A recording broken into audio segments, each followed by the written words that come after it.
May kaltas ba dapat ang mid-year bonus? Sa school namin may kaltas po. Kasi may tax daw po ang MYB or ito po mid-year bonus. Please enlighten us. Sayang po talaga. So, ang practice talaga natin ay buo, no? Yung mid-year bonus na binibigay sa mga empleyado. Hindi po siya kinakaltasan ng tax yung mid-year bonus na yon.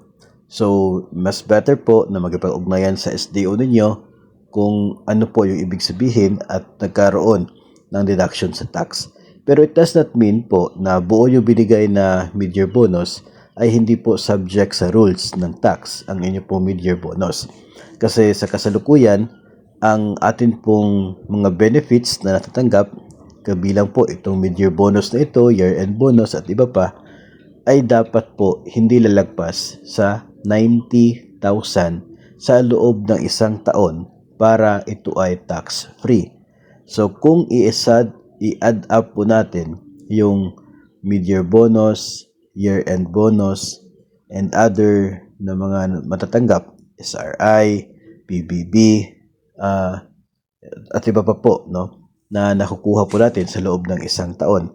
Kapag sum po ng lahat ng ito ay lagpas sa 90,000, yung excess sa 90,000, yun po ay subject to income tax.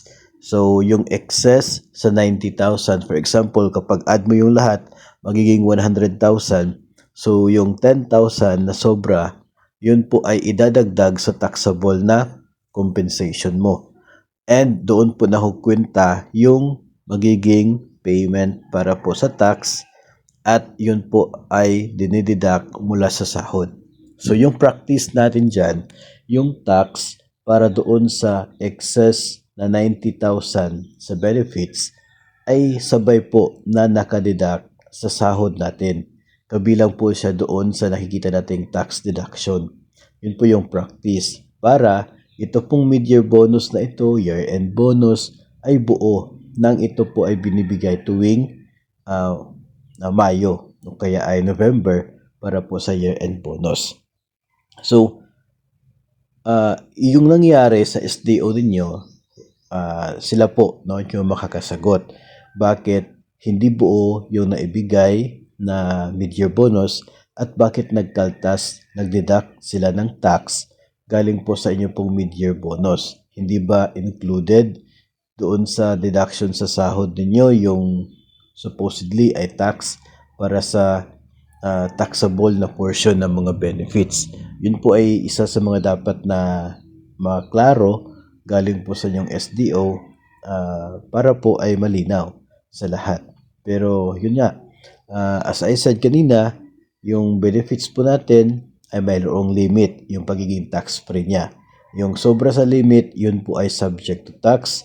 Pero ang ginagawa po, yung tax na doon ay kasama po sa nakadeduct sa sahod natin na tax deduction. No? So, included po doon. Yun po yung practice.